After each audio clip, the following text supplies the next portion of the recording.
In a land like Somalia, where war and hunger dominate, even the unlikeliest places can make a home.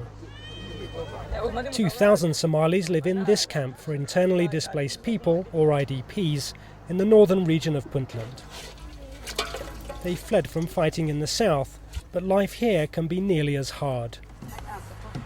Timan Bule arrived here 8 years ago after fleeing conflict in her hometown, 1,000 kilometers away.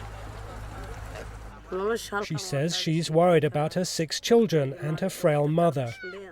We have nothing here, no medical care, little food, no toilet, she says. Until the war is over, I will not return home. The European Commission has a €35 million programme in Somalia this year.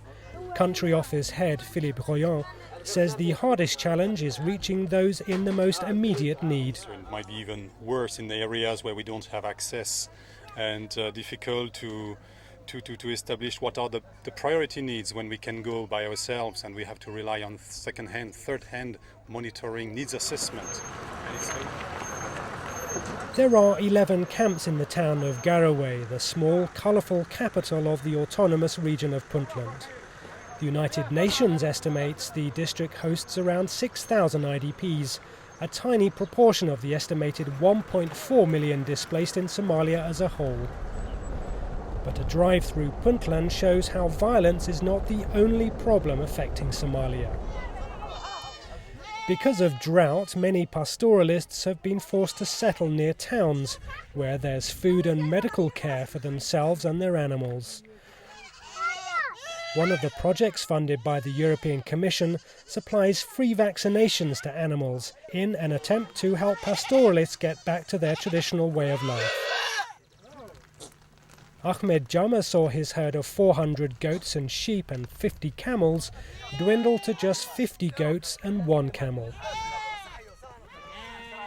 Without livestock, we cannot go back to the pastoralist life.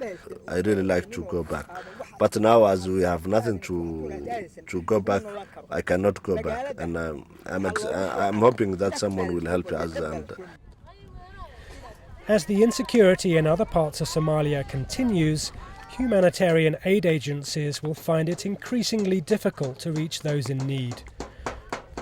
After an 8-year wait, people in these camps hope humanitarian relief will arrive soon, providing a dignified life and the hope of one day being able to return home.